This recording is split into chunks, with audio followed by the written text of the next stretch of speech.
So, one of the themes throughout this film, Heather, can you hear me? Is this question of, you know, looking at healing and resiliency, right? And how arts plays a key role in that process of healing and resiliency.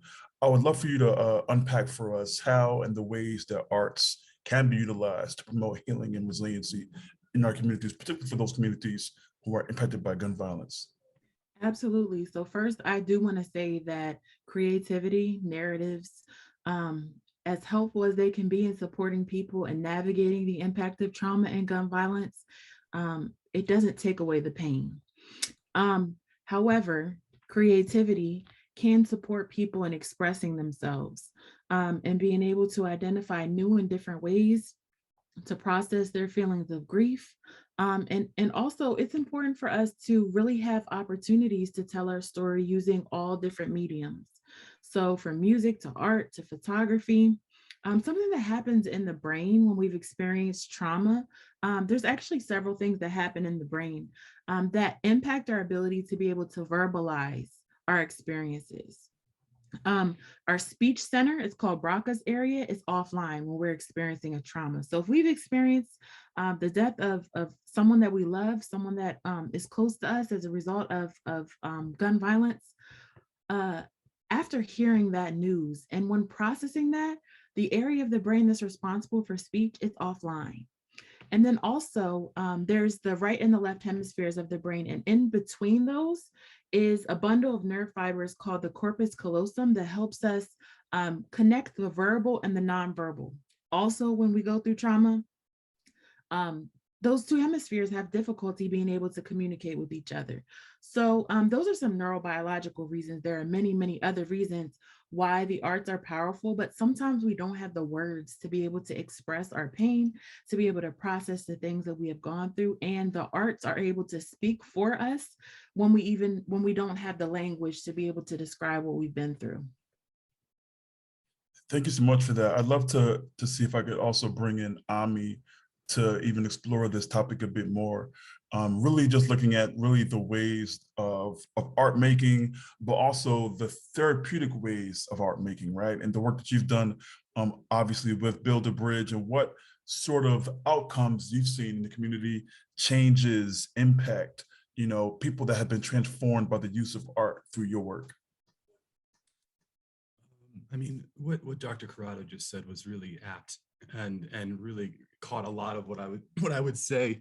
But I will add that if you look at different forms of art making specifically, like for example, music making, metaphorically, it creates organization out of something that wasn't organized before, but also neurologically, it is creating through a steady rhythm and organizing beat. And literally that beat and rhythm is something that somebody can gravitate towards and create healing.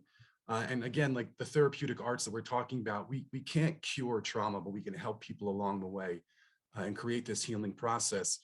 And the other word I do want to put an emphasis on is the word therapeutic. And now, the work that BuildaBridge does is therapeutic in nature. It's not therapy. We don't clinicize or try to find deficiencies in people. We approach this from a strength-based approach. And a lot of times these participants, they don't necessarily want to talk about their trauma. It's not show me your pain. And so the art is a really good way to come across and provide a healing space for people to be able to engage some of those feelings and sensitivities that they haven't related to, but have them come out as artistic expression. And then maybe there's a better space and the right people to be able to have that deeper conversation about working through the trauma that they've experienced. We were just doing a program out in East North Philadelphia, and I think the thing I want to say last about this is access to the expressive arts is essential for human beings, no matter where you are. And in the case of this one parent who was talking about her experience with the expressive arts in the church growing up, that it was a place for her to grow and be and do and imagine and explore and kept her in a safe space. And she sees that for her daughter now. And it's not just a safe space to be creative, but in terms of their neighborhood, it's actually a safe space. So even providing creative spaces beyond the therapeutic value are creating physical locations for people to be safe and have sanctuary from what's taking place out in the streets. And if we offer more of that to people, maybe we could mitigate and change some of the reactions and change some of the landscape that's causing the gun violence in Philadelphia. Thanks for that. That's actually a great segue for us to bring in Kendra with Philly, as far as providing that haven that our young people need with regards to trying to combat the violence. And I know, Kendra, obviously your work has really been citywide, obviously situated in Southwest, but we know folks in North Philadelphia, South Philadelphia as well that are a part of the work. What have you seen as far as you being able to provide those resources and supports, and what's working, right? Like, in your experience, what do you think is working and what do you think we need to build more of? So for us, we work with young people ages 15 to 24, and we see violence as a cycle. So a lot of people say, victim versus perpetrator. We provide services to anyone who has been impacted by violence in West and Southwest. So while we're not an arts program per se, we have different components of art built in. And I can mirror what everyone else has said when it comes to expression and giving a place for healing. But I want to focus on the joy among young people who come into these spaces where they have their peers. For example, we have a music program, and I know Hayes on the call can talk more about his involvement in the music program. But we have a music studio where some of it is structured.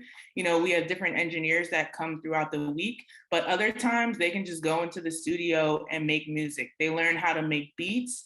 And so a big part is that joy when you're around other people and you can, for a moment, escape the things that you have been through or are going through and have that camaraderie and have that family feel where you can step away from everything you're going through right now and focus on bringing joy to yourself in that moment. We also do different things where we may partner with someone on an art project. Like coming up, we are working on doing some different mosaic art things that the young people identified they want to do. So these things, again, bring a space of joy, but also go into healing where sometimes, like Megan said, right? We cannot verbalize these things, but we can express them in different ways through art. We can make different candles and vigils for our people that we've lost. And for us, that is an expression of our emotions. But then again, we can have that peer support where we can be in these spaces and also get the support emotionally that we may need. So that's how, Philly does things. And I'll leave it to Hayes to talk more about his involvement in the music program. Yeah, and I actually love to see if we could bring in Hayes, because I think when you talk about the music program, and I'm hearing a lot about what you're saying about joy and the ways that we utilize joy. Hayes, I'd love for you to share a bit more about just not only the music program, but also how do you cope, or how have you been coping with some of the challenges that we see around the city of Philadelphia with regards to gun violence and the day-to-day challenges around this issue. So the floor is yours, Hayes. Okay, so firstly, I want to just make sure you guys are able to hear me. Is the volume like it's like leveled out and everything? All right, cool. We're good, bro. So I don't want to over talk too much, but as far from being in the shoes of someone who's actually been in the program, there's been so much change from when I first started to now that it's actually amazed me. And I say this because of the fact that it's boiled down to a point to where as though accidental relationships have been developed. And what I mean by such is I met a child named, well, he's not a child. I honestly consider him a man at this point, honestly. His name is Olive Sign, or we call him Sign. But when I first met him, he wasn't content with himself as an artist. The level of confidence that I see in him has me at a point to where as though I've told him about 4 to 6 times he has the potential to be a better artist than me and a better man because of the fact that I see myself in him as I was younger. But it's his level of thinking, if he could just tap into it just a little bit more, he's gonna be good. But it's because of Philly and the relationships that have been developed through them that such was possible. That's why I said Kendra definitely on point. Definitely. Thank you, Hayes. Appreciate you, man. I think that your presence on this panel is super important, because I think oftentimes we have panels and discussions and conversations that exclude young people. And so we definitely all value your insight and input, on this conversation. Which actually is a great connection too for Nadia. You've done so much great work, Nadia, with mural arts, and I would love for you to share with us just not only the importance of art in your world, but also have there been a specific story that you can share or give to us around some level of community transformation or something that was really meaningful, whether it was around gun violence or perhaps somewhat tangentially connected to that issue as well. Yeah, thank you very much, Gabe. And I was actually just going to follow up on Hayes' point that I think art does have that skill of building self-confidence. I think especially as adults, we're not used to grabbing something that can be put on paper. It's not something that's normally fostered in adults, and I think with kids too, you kind of lose that, right? As you get older in school, you're not encouraged to color and paint. And so I think that idea of, oh, I actually did something, right? Like I picked up something and I did it, that is amazing. And you find your different skills with the different ways of the different avenues available to you, right? So you might not be, I'm not a great artist at all, but like if I can finish a coloring page and it looks great, like that makes me feel wonderful, right? I'm getting my expressions out, but it's also like, oh yeah, I created something beautiful and I did it and I finished this project. But I was, when you were talking about programs, obviously we do murals, and I believe fully that those murals help us, bring people together and work on them together and be out in the community. But interestingly, one of the smaller programs, or one of the smaller things that happened in one of our programs, we're in, have a program in Kensington, and one of the women there started a group that's very similar to the documentary. It was a mother's grief group. People who, mothers who have lost children for various reasons in the community, some of it violence and some of it related to other factors. And part of that group was, it built slowly, right? It was just mothers getting together, wanting to be in a space together. And as this group got a little bit bigger, they started inviting an artist in every week, right? So they had 1 week, they meet 2 days a week. One day is about the speaking and getting to know each other and talking about their grief. And then the second day is an artist that comes in and helps them express themselves in a different way. As everyone's already mentioned, right? If you can't express yourself verbally, you can put it into the art making. And it's just a group that's grown slowly over time, right? People just come together, a different artist comes in with different vehicles every week, and just giving that chance for people to express what they're feeling and to show what they're feeling.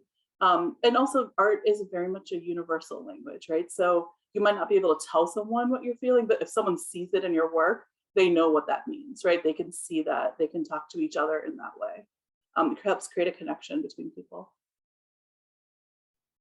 I love that. And I think, just the idea of how do we create those connections is important, particularly as I think again about, what Hayes and Kendra were talking about as far as how do we really filter out these programs that really meet the needs of folks. And, I want to bring you in, Dr. Corrado, because I think that for some of the parents and guardians and caregivers in the room, they'd probably love to know, what are some of the tools that I may need as a parent or caregiver or guardian, to really best support my child through some of these, issues of grief, of loss, particularly on this issue. Can you give us maybe some tools that parents and guardians and caregivers might want to think about as they're going forward?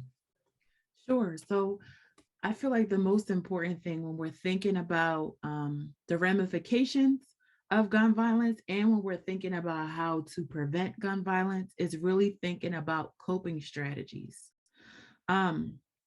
There's a theory called broaden and build theory. And basically the idea says that when we're in stressful situations, we can only pick the things that we know in order to cope.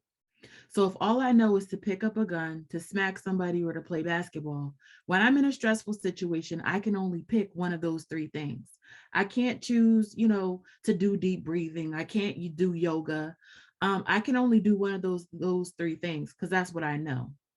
I think that the more that caregivers can support youth in broadening and building and expanding the coping strategies that they're able to choose, the more likely they'll be able to choose those coping strategies when they, are faced with a choice as far as whether or not they want to become involved in gun violence and or when they're impacted by gun violence. But we can't choose something that we don't know exists and that no one has ever exposed us to.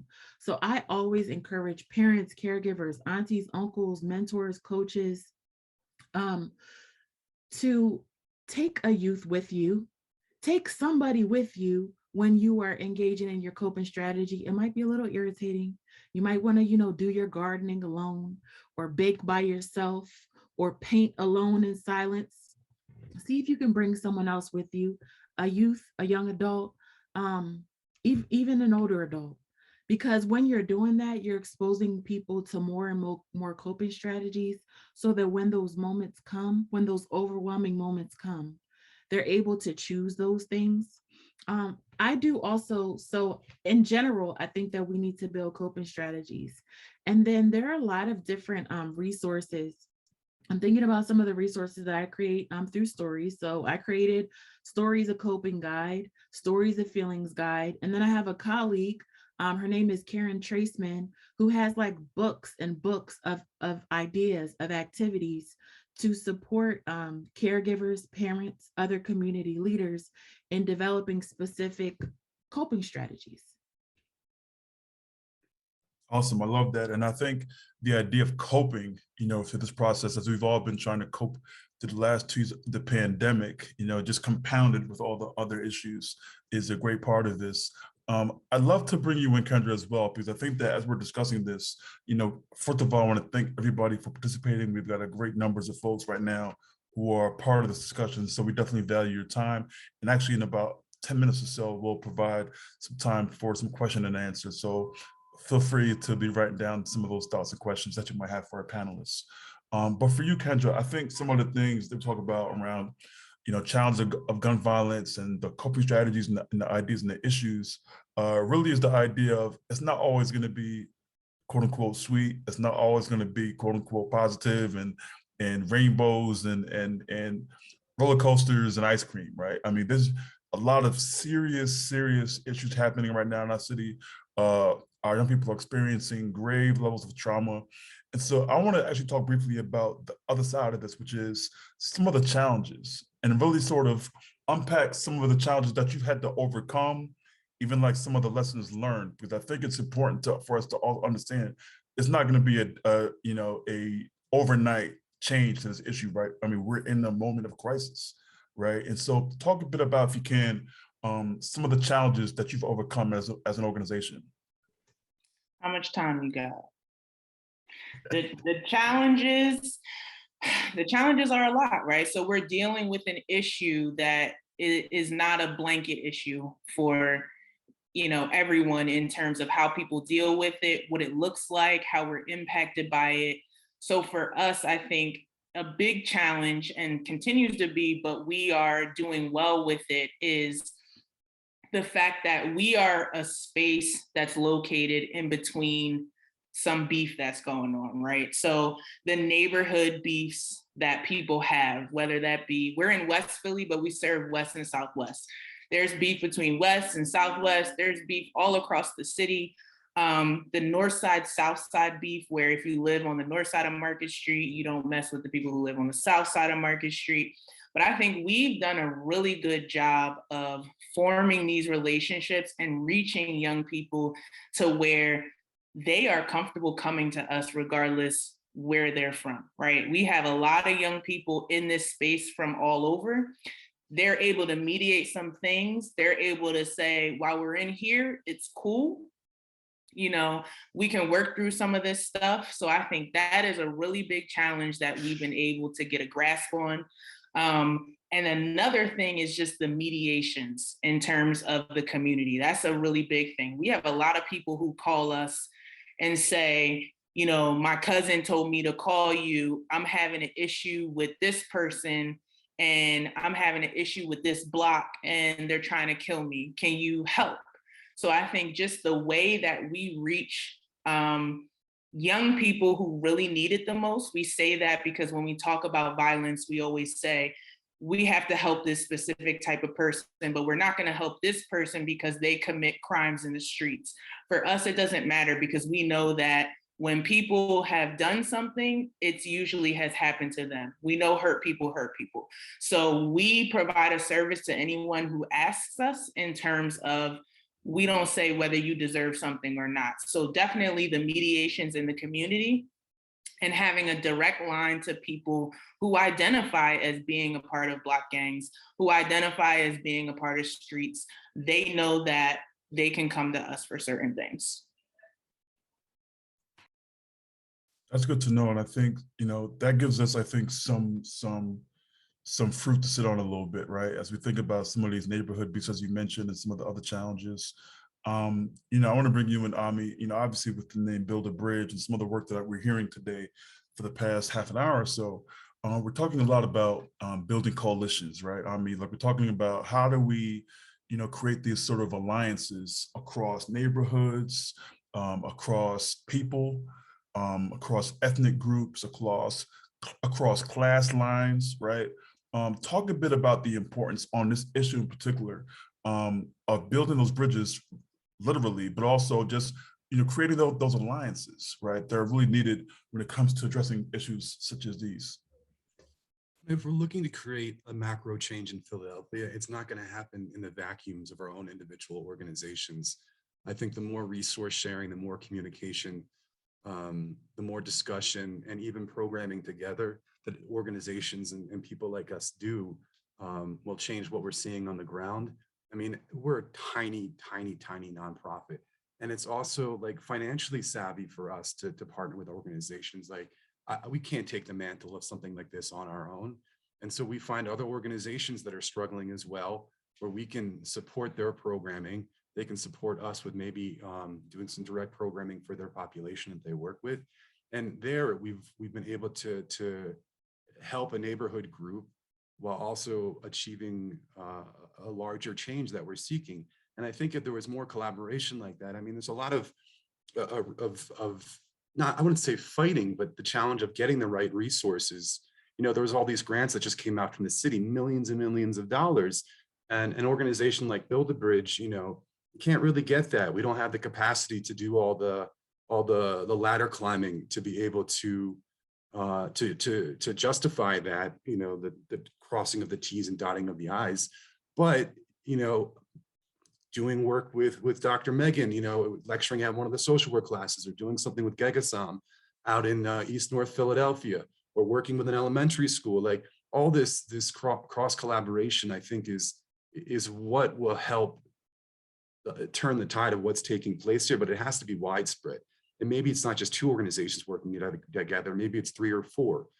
And, I think we're also, the thing I think it's slowing us down is also just recovering from the pandemic, where all these plans were in motion before the pandemic. And then this wrench was thrown into the gears of what we were trying to achieve, and we've had to readjust. But in that absence of us doing our best programming, the level of gun violence has increased dramatically, and guns are being run into Philadelphia at a regular basis. And, it's really a struggle. It's like, we're trying to be proactive when really we're in a reactive position right now of how do you mitigate this when it's just, it's a pandemic in itself, gun violence, and you'll see all the literature turning toward this being a public health issue. But I digress a little bit, but I think the end point is that us in this room together is one example of information sharing and trying to create coalitions and collaborations down the road. But I think individually, the way all of us have strategized, I know Kent was doing work with Mural Arts.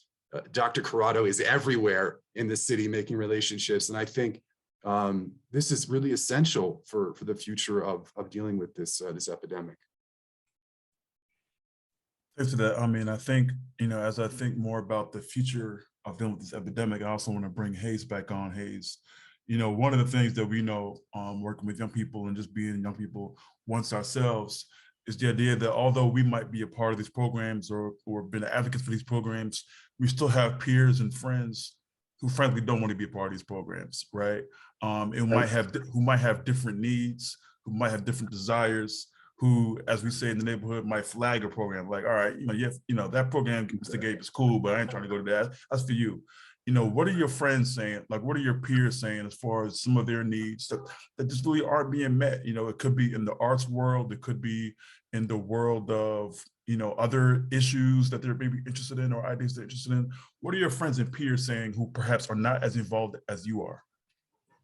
I mean, honestly speaking, it's hard for me to answer such because of the fact that me as an artist, me as a person, I don't, because I'm trying to say without sounding cocky or anything, like I don't concern myself with energy that doesn't match mine.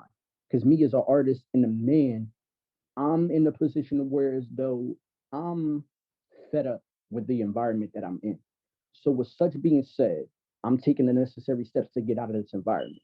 So the way that I see it, anybody that's not like carrying that same energy or maintaining that same type vibe or the same type work ethic as me, they can't be around me. That's why the kid that I mentioned earlier, that's why I bring him in. Or if anything, I'm gonna be honest, he brought me in because of his work ethic, which if I'm not mistaken, my mentor did with me. And that got me as far as I've gotten. Mind you, I've been an artist for about 13 years now. I'm 20 now, but I'll be 21 next month. But it's just like as time has passed, a lot has gone on, and I've learned a lot, which I can therefore put into that person. So it's like I don't really. Matter of fact, that's my cutoff point with a person. If a person tells me that they don't want to be in the right environment, they gotta go. Yeah, I love that. And I think I'd love to actually keep you on, if we could, Hayes, and just talk a bit about the idea of mentorship. Just even thinking about, differently about, some of those people, adults who were in, by the way, first of all, also a happy early birthday too, since it's Thank next you. month. And I so we might not appreciate see that. you, right? Thank So you. happy early birthday. But talk a bit about some of those mentors, old heads, whatever, how we frame it, that have provided some good counsel, I guess, to you on your journey, in life, and like what types of jewels and gems really kind of stick out for you in your life. I mean, well, if we use Philly as an example, when I first got there, it was like because this is me speaking on approach. The way they approached me was with open arms. Mind you, they didn't know me at all. The first time I formally met some of the team members is when we were doing like I call it a charity event because like that's like the first thing that pops in my mind when I do things like that. But it's like we was giving out dog food. I think it was like the locks that you put on guns or something like that. Like it was something like that. What else? Cat food, just a number of things. And it was like the level of unity that I seen, it evoked leadership from them, which drew me into them. So as far as Philly, that example, that's how they brought me in with that. Now, as far as my mentors are concerned, honestly speaking, I I don't want to discredit them, but my mentors were like the type to teach me here and there and let me learn for myself.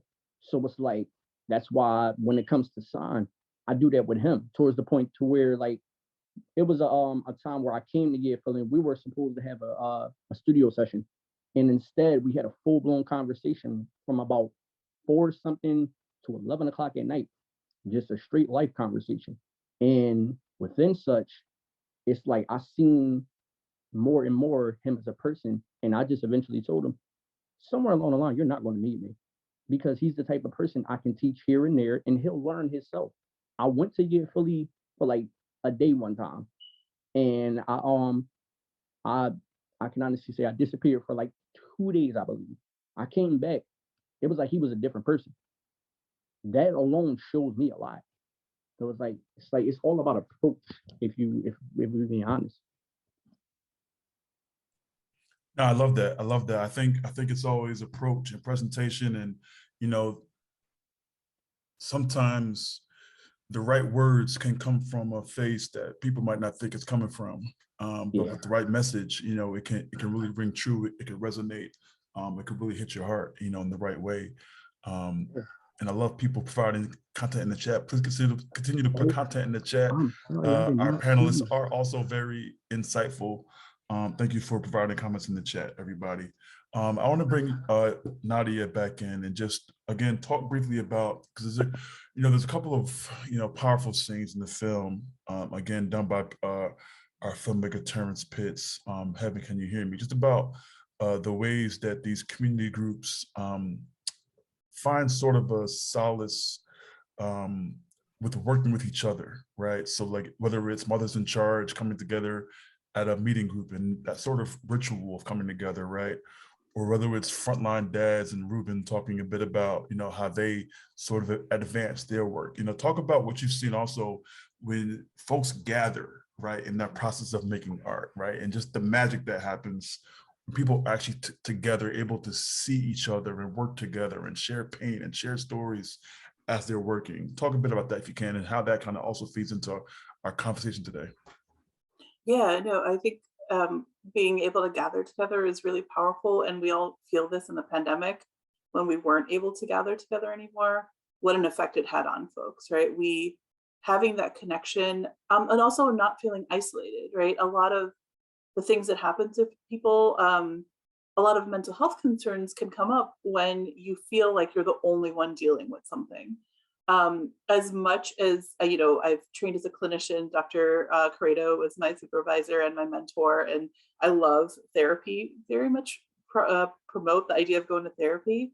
But I think working with people who have similar experiences can really help you understand that you're not by yourself, right? You're learning from other people who've been in a similar situation as you. It just provides that feeling of what can I give to someone else? Like being able to help someone else also helps you out as well, right? If we saw this in the documentary, just being like the moms kept coming back because even if they've transformed and healed a little bit, they want to be there for someone else who's been in that space, right? They want to keep coming back for that reason. It's giving them something and it's giving someone else something. We work with a lot of folks, and Gabe, I know you know this with DBH, who's been a great partner with us at Mural Arts. We rely a lot on folks with lived experience, and that's for a good reason, right? People who have that experience, they can connect easier with someone else who has that experience. And so, yeah, just that gathering together of being in a space together, even if you can't, like there's something to being together and not having to say something, even just knowing that that energy is there in the same space. If you're feeling alone, just having someone else physically there makes a big difference. Even if you can't have a conversation, even if you don't want to have a conversation, it's just isolation leads to a lot of issues that, once we start feeling alone, we turn to alternatives, right? To not feel alone. And so having healthy relationships in a community just really uplifts that, moves people away from that. I love that. And I think just for our final question, prior to going back to our question and answer, I just want to actually open it up to anybody on the panel to ask, or to sort of think through, actually. So this can go to anybody, you can go to multiple folks. I think we have a couple more minutes until we close the section out.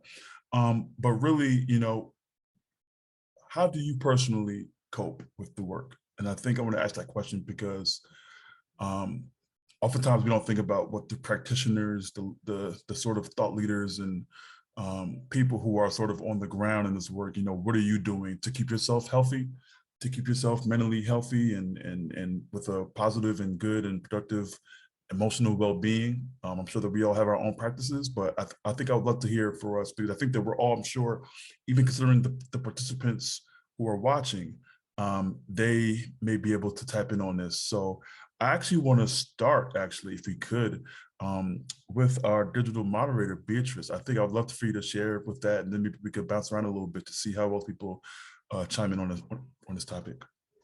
Hi, so my name is Beatrice. I'm a journalist with Billy Penn who has covered gun violence and solutions to gun violence in the past. And I've also worked at nonprofits. And in both fields, burnout and like trauma sharing, where you take on the trauma of the people you talk to and you cover, is a huge issue. And oftentimes our employers, be it because they have a lack of resources or don't understand that, don't give us the time and space to do so. So it's really important, especially when you love the work you do, to make a conscientious decision to give yourself a day to rest, to be like, when the clock strikes 5, when it gets time for me to go home and take care of myself, I'm going to do so. I think it's also really, really important to, if you have coworkers that you're close with, to be able to share that with them and let them know some of the stuff you're taking on, because they've likely had similar experiences, and they can give some insight to how they cope. Maybe they have a therapist they love working with and yours isn't doing the most for you right now, and you can share resources. And something I find really helpful as someone who is very, I think, left-brained, which means creative, like I like to, in my hobbies, do things that like are very opposite of that, to exercise the other parts of my personality that need rejuvenation. So I do Quizzo with my friends. I'm big into puzzles and word games. I think it's really important to kind of figure out what leisure works best for you in terms of coping with shared trauma, and just giving yourself space and time to breathe and not feeling like you have to like live that 24/7, especially if you work in fields like these. Thank you, Beatrice. That was really, really helpful. I'd love to hear if anybody else wants to share on this, either Kendra, Dr. Megan, Nadia. I create. Ami, yeah. And I create things that are ugly, that are messy. Some things get put on the wall, some things get put in the trash. But I have all these random ideas that may keep me up really late at night or really early in the morning, but I create. That can be visual art, that can be videography, playing around with iMovie, not anything like Terrence created. And I write, and I keep doing it. And if I'm not able to do it, it shows. I love it.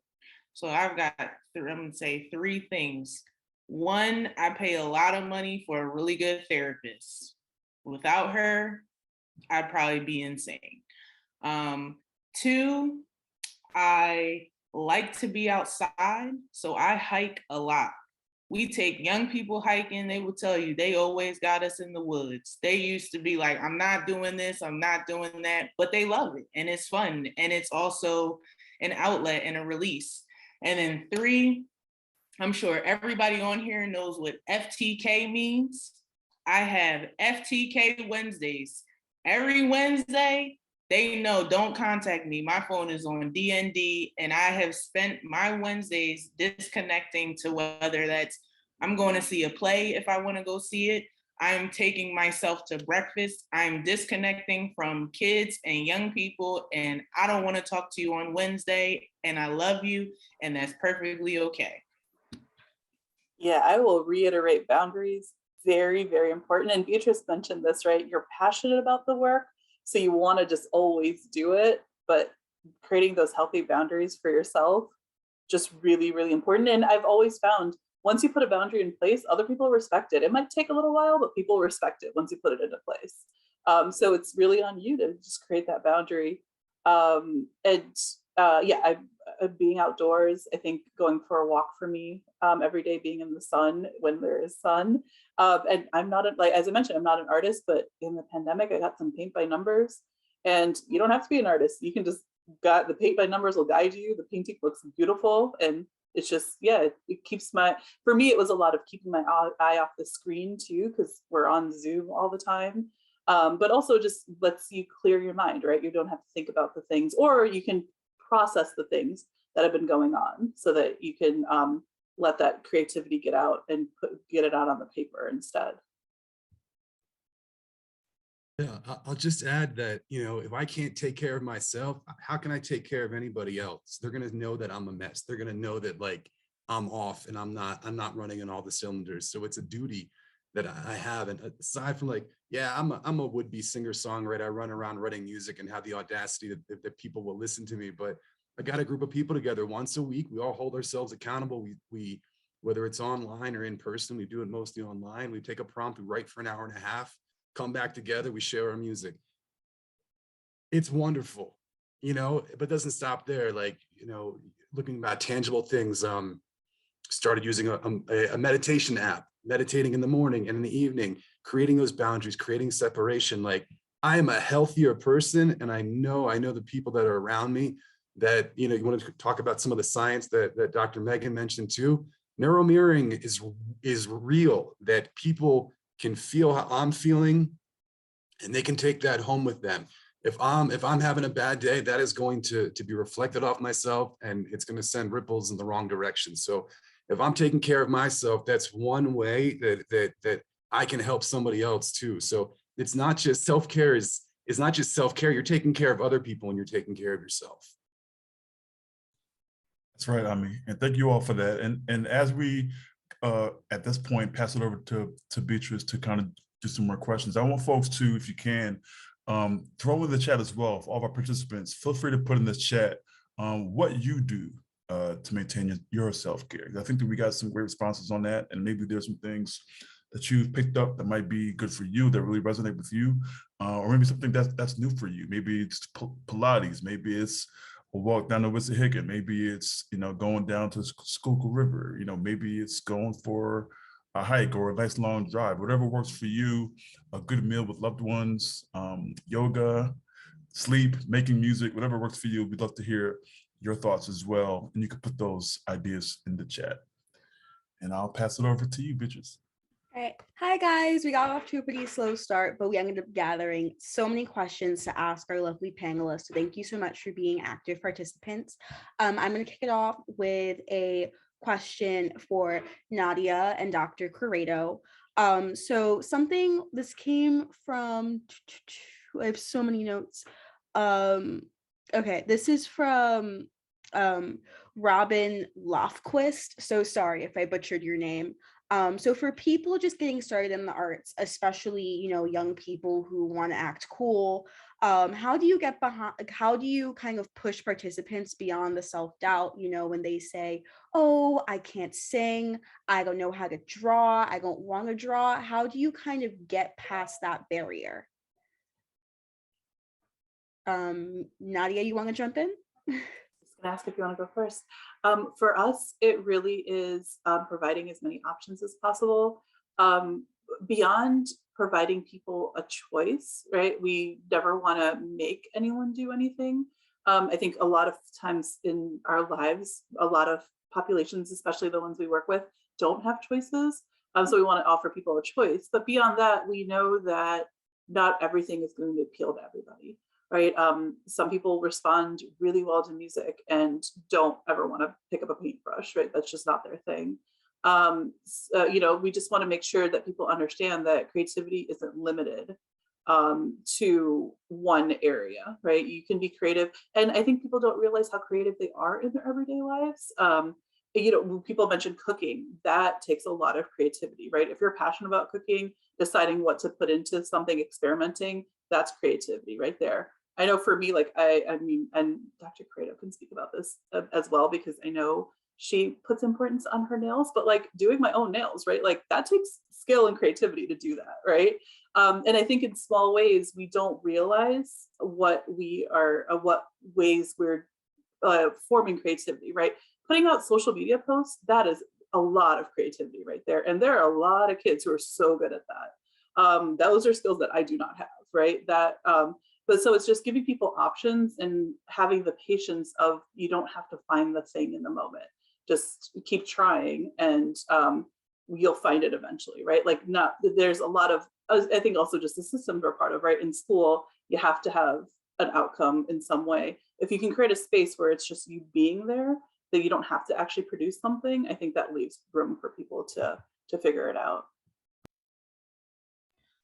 I think in life, period, society, period, puts so much pressure on us that everything we do has to be for money, or everything that we do, it has to be, exhibit worthy. But normalizing for people, you can make ugly things. It's okay. A lot of the things that we make may be ugly or useless. I'm sitting here in my office space at home, and I have all of these random things. And there's no reason why I have like a glitter resin pyramid on each side of my laptop. But I do, because I wanted to experiment and play. And I made some bad ones, and I made some ugly ones, then I made some good ones too. So I like to normalize that it's okay to make things that are ugly. It's okay to make things where you mess up, where you make mistakes. And then I also like to encourage people, like let's say somebody's skeptical, really skeptical of being creative. Um, every time they do something creative, I'm like, I thought you weren't creative. You just did X, Y, and Z. You just made it to the next paycheck. Thought you weren't creative. Like, you did your child's hair like that. That style is like really fancy.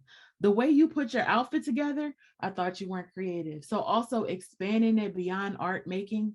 Creativity is more than art making. Art making is a part of creativity, but it's so much more.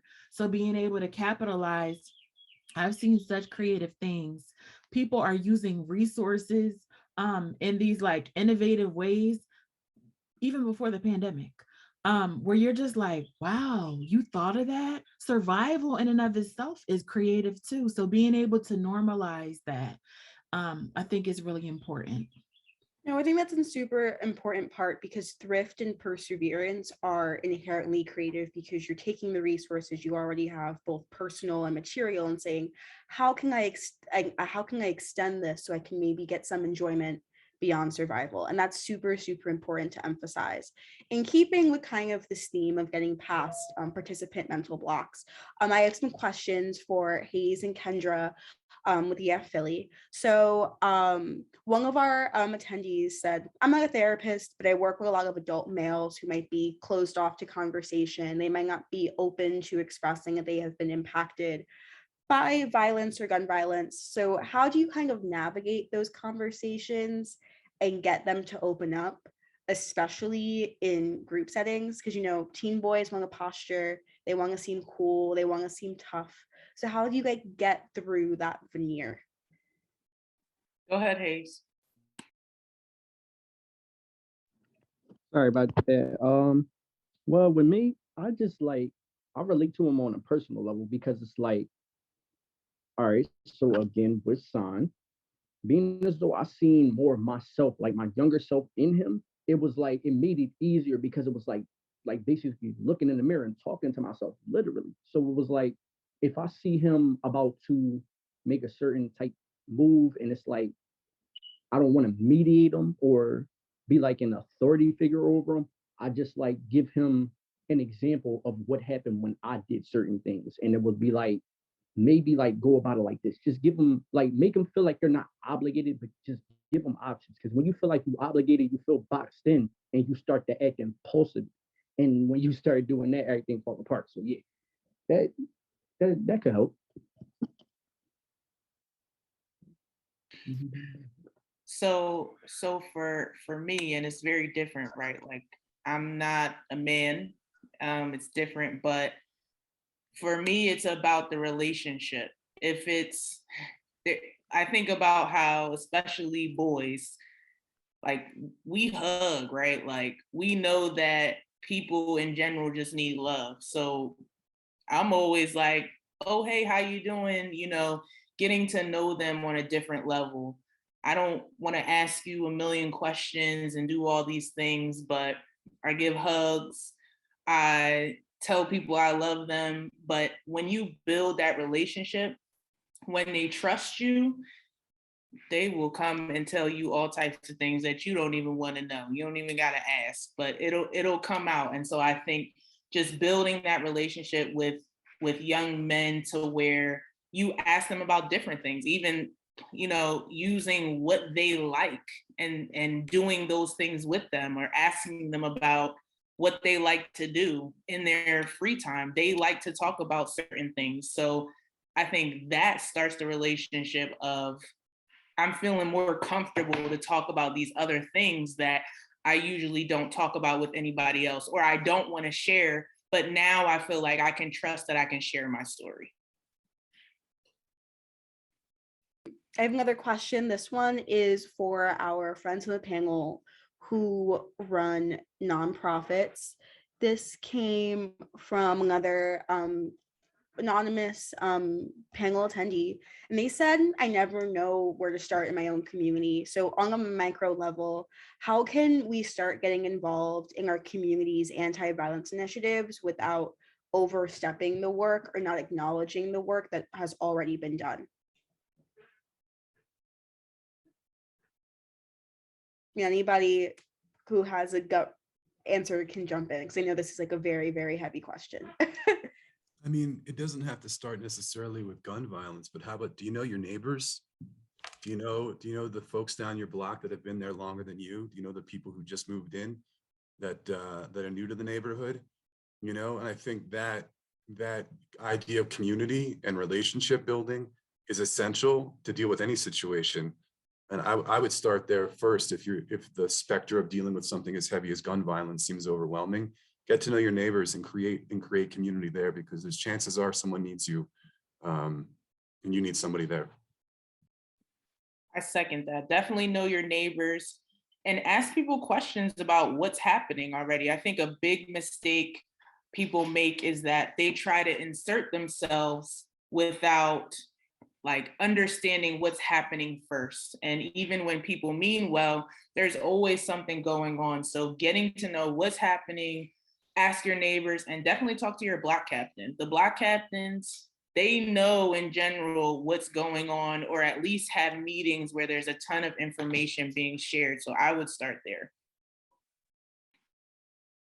I would also say, if you're trying to engage in some type of like cross-sector work, also building off of what Ami said, to build relationships with organizations.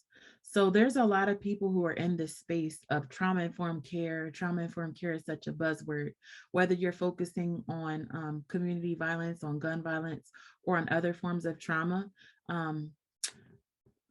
Sometimes it can feel like the space can feel a little competitive because everybody's trying to go after, the same small amount of funding, or because, everybody's trying to rationalize why their program is, the most important. Not out of pride, but out of like trying to, I guess, be able to expand the scope of their reach. But I think figuring out ways to build relationships with multiple community partners. I've had so many meetings with people where I don't even know where the meeting is going. I just heard that other person is doing something really cool and interesting, and I feel like I have something to offer too. So we might sit down, we might talk, and we're just like, I don't know where this conversation is going to go, or if there's going to be an outcome. And those have been some of the most meaningful discussions that I've been able to have, even with some of the panelists in this room. Like, we've had conversations, starting off, didn't know where it was going to go, and was like, oh, you know what? It would be really cool. You do such and such, right? Well, I do such and such. What if we partnered together, and being able to expand and build things across organizations? I think that's a really good point, especially for our journalists in the room. I see some of y'all in the chat. I think it's really important to have conversations with people, especially in beats related to gun violence prevention, and know that a story or a soundbite may not come out of all of them. I know in one of our other panels in this series was on narrative change and gun violence reporting, and the biggest takeaway was relationship building and not being extractive. So seeing this as a theme through both discussions is really, really important. Something else I wanted to direct to Dr. Corrado was a question from another anonymous panel attendee. And they said that sometimes we hear that the word healing alienates people early on in their grief journeys, because it seems like, how can I heal? Things feel so insurmountable. Like I might never get there, and it's super discouraging. So with that in mind, what are your thoughts on language around healing within trauma-informed care? How long do we have left? Just kidding. I think we have an issue with language, period. So when we're looking at all these like clinical resources, we look at these books with all these hefty titles. Even some of the books that I'm reading, to create an article, I'm just like, okay, I need a dictionary to look through this one, or This one is going to give me a headache, or it's going to take me a while to get through this one. Language matters. So whether or not, so I'm thinking about, like, on the one hand, there's like all this theory that talks about trauma theory, that talks about healing and all of the elements to healing.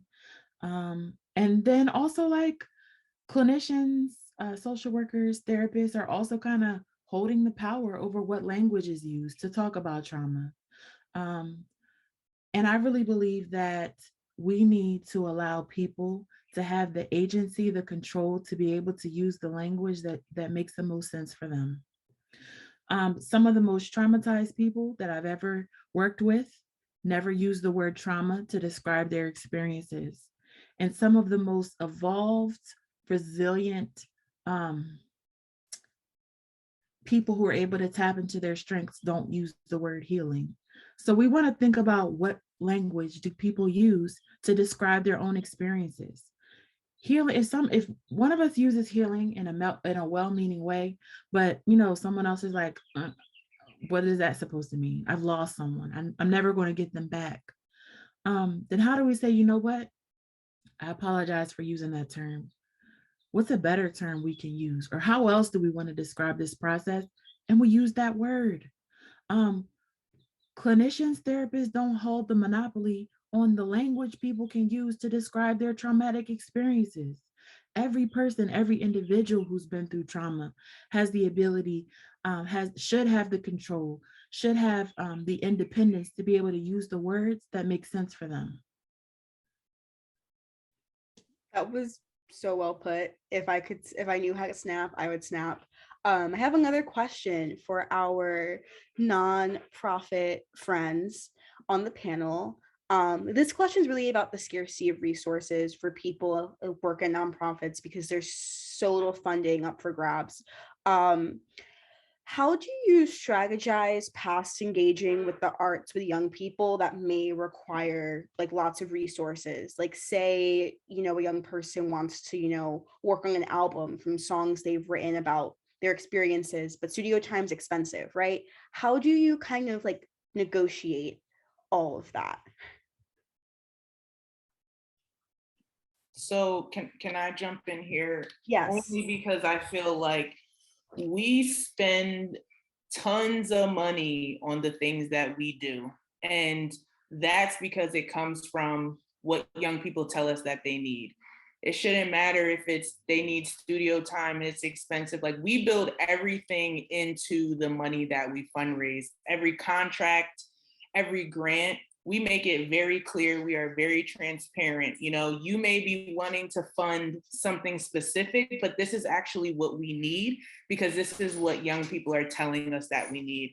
So I think being very honest with funders about what money that you need and where it needs to be spent, we have to do a better job of that as nonprofits. I know sometimes when we talk with other people, they're like, well, they're a funder, we don't want to upset them, when really, we're getting this money to do the work and we know best how to do that work, right? So young people are telling us they need studio time. We write our grants for the music program based on what they tell us they need. So whether that's doing calculations or understanding how much money you actually need to write a grant for versus fundraise from donations, I think we just need to be open and honest about the money is there. There are plenty of people who get millions and millions of dollars and hundreds of millions of dollars every year. We have to make sure we're putting nonprofits in these spaces. We have to make sure we're having honest conversations with people about money.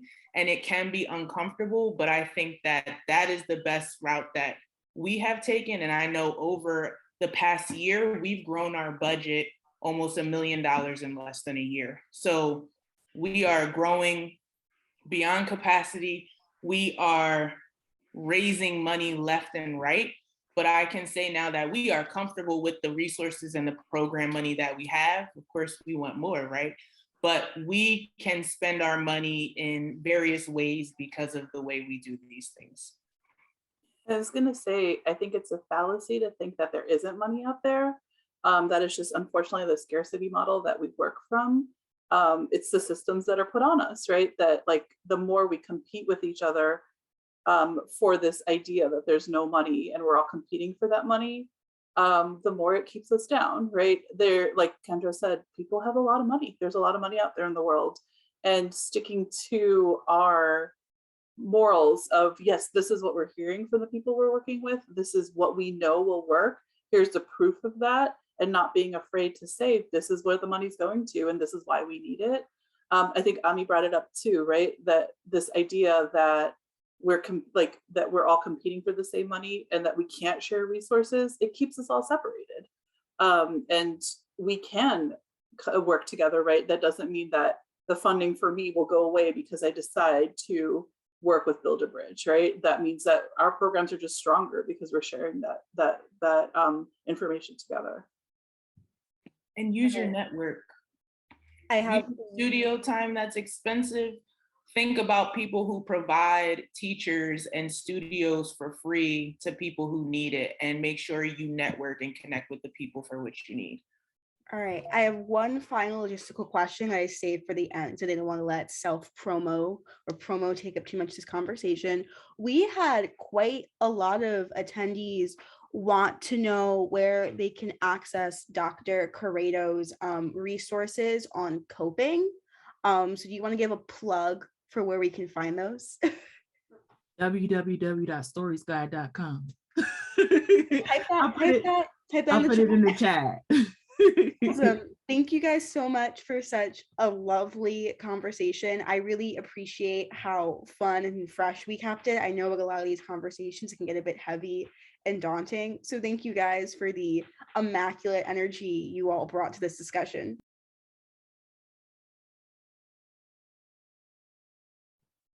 And thank you as well, Beatrice, for just allowing us to engage some more questions and thoughtful ideas as we further explored this topic. We're at pretty much the closing of our event today, but we really want to thank you all. We want to thank all of our panelists for your rich insight today. I think you all provided just some fantastic ideas and jewels for us to think further about. We just thank you. We thank you just for being with us. It's really been amazing, and it's been really a great conversation. I also want to thank all of our participants who chose to be with us for the last hour and a half. Your ideas and thoughts in the comments were great, and really just, it allows us to kind of further expand the work that was first done with the film itself.